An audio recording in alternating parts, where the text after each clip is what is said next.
நம்ம இன்னைக்கு சிறுபருப்பு வச்சு ஆர் பாசிப்பருப்பு வச்சுட்டு ஒரு பாயசம் பண்ணலாம். நம்ம யூஸ்வலாக வந்து சேமியா பாயசம் இல்லை ஜவரிசி பாயசம் பண்ணுவோம். அதை விட இது நல்லா ஹெல்த்தியாக இருக்கும். நான் வந்து 1 கப் அளவுக்கு சிறுபருப்பு எடுத்திருக்கேன். அதுக்கப்புறம் அதே அளவுக்கு தேங்காய் பால் எடுத்திருக்கேன். தேங்காய் பால் ஃப்ரெஷ்ஷாகவும் எடுத்துக்கலாம், இல்லை சூப்பர் மார்க்கெட்டில் கண்டெய்னர்லேயே கிடைக்கும், அது கூட வாங்கிக்கலாம். இங்கே வந்துட்டு கொஞ்சமாக ஏலக்காய் பொடி, அதுக்கப்புறம் ஒரு கைப்பிடி அளவுக்கு பச்சரிசியை தண்ணியில் கொஞ்சம் ஊற வச்சு வச்சுருக்கேன்.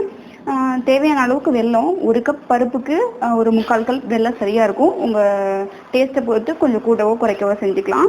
அதுக்கப்புறமா ஒரு சில்லு பல் வந்துட்டு தேங்காய் பால் வந்துட்டு கொஞ்சம் லைட்டாக இது மாதிரி கட் பண்ணி வச்சுருக்கேன். நம்ம சாப்பிடும்போது கொஞ்சம் வாயில் நறுக்குன்னு கிடைக்கும். இந்த டேஸ்ட் பிடிச்சிருக்கிறவங்க இது ஆப்ஷனல் தான், வேணும்னா எடுத்துக்கலாம். அப்புறம் திராட்சை, இது ரெண்டுமே ஆப்ஷனல். மற்றபடி சிறுபருப்பு வச்சுட்டு எப்படி பண்ணுறதுன்னு ஃபஸ்ட் பார்க்கலாம்.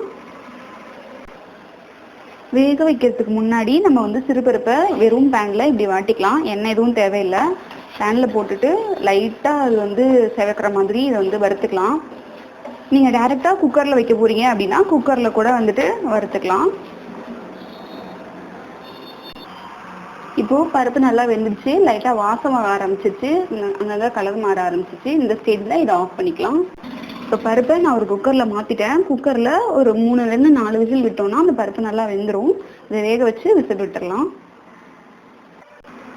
பயத்தம்பருப்பு இப்போ நல்லா வெந்துருச்சு. நான் வெந்துட்டு கொஞ்சம் நல்லா கலந்து விட்டுட்டேன். இப்போது நம்மக்கிட்ட இருக்கு இல்லையா அரிசி, இந்த அரிசியை ஒரு மிக்சர் ஜாரில் போட்டுட்டு 1க்கு 2 அரைச்சி எடுத்துக்கலாம். 1க்கு 2 நான் அந்த அரிசி அரைச்சிட்டேன். அந்த தண்ணியோடு சேர்த்து ஊற்றிக்கலாம். அது கூடவே நம்ம எடுத்து வச்சுக்கிறோம் இல்லையா வெல்லம், இந்த வெல்லத்தை நல்லா இடிச்சிட்டு இதில் சேர்த்துக்கலாம்.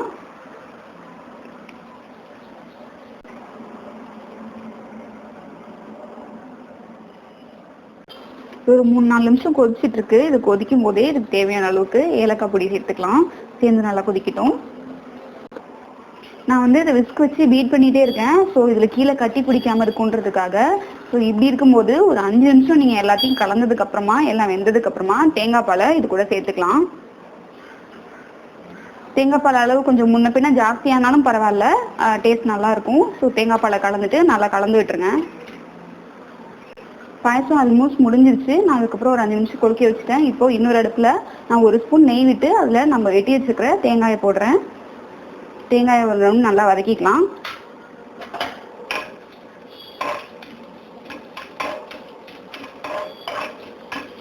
தேங்காய் ஓரளவுக்கு பொரிஞ்சதுக்கு அப்புறமா நான் அதில் திராட்சை பழம் கொஞ்சமாக சேர்க்குறேன். சேர்த்துட்டு அது நல்லா உப்பி வந்ததுக்கு அப்புறமா நம்ம வந்து பாயசத்தில் சேர்த்துடலாம்.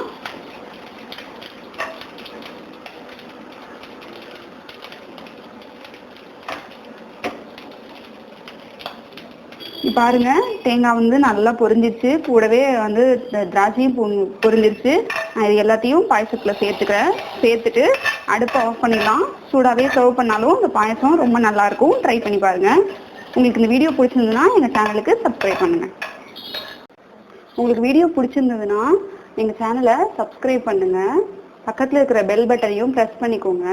உங்களுக்கு எங்களோட அப்டேட்ஸ் உடனடியாக வரும்.